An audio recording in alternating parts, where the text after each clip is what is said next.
ലിംബോയെ ശരിവെച്ചുകൊണ്ടുള്ള ശാശ്വങ്ങിന്റെ സംസാരം കൂടെ കേൾക്കുമ്പോൾ രാജാവിന് കലി കയറുകയാണ്. ലിംബോയെ 100 തവണ അടിക്കാൻ ശിക്ഷിക്കുകയാണ്. ലിംബോയെ അടിക്കുന്ന അടിയെല്ലാം രാജകുമാരന് കുറച്ചെണ്ണുന്നത് കണ്ടിട്ടും രാജാവ് ഇരുന്ന് ചായ കുടിക്കുന്നത് കണ്ടിട്ടും ശാശ്വങ്ങിന് ദേഷ്യം പിടിക്കുകയാണ്. ആരും അവനെ കെയർ ചെയ്യുന്നില്ലെന്നും പറഞ്ഞ് താഴേക്ക് ഇറങ്ങി പോവുകയാണ്.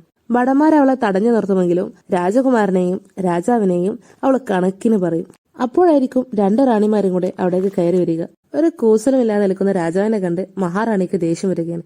എന്തു കണ്ടിട്ടാണ് നിങ്ങളെ രാജാവിനെ ഇഷ്ടപ്പെട്ടതെന്ന് 2ാം റാണിയോട് ചോദിച്ചിട്ട് ദേഷ്യത്തോടെ അവിടെ നിന്ന് ഇറങ്ങി പോവുകയാണ്. ശാശ്വങ് ഭടന്മാരെല്ലാം തള്ളി മാറ്റിയും കൊണ്ട് ധൈര്യമുണ്ടെങ്കിൽ എന്നെ അടിക്കട എന്നും പറഞ്ഞിട്ട് ലിംബോയുടെ മേലി വന്ന് കിടക്കുകയാണ്. ഞാൻ ഇനി ഒരിക്കലും നിന്നിൽ നിന്ന് ഒന്നും മറച്ചു വെക്കില്ലെന്നും പറഞ്ഞിട്ട് പൊട്ടിക്കരയുകയാണ്. ഇത് കാണുമ്പോൾ രാജാവിന് സന്തോഷമാവുകയാണ്.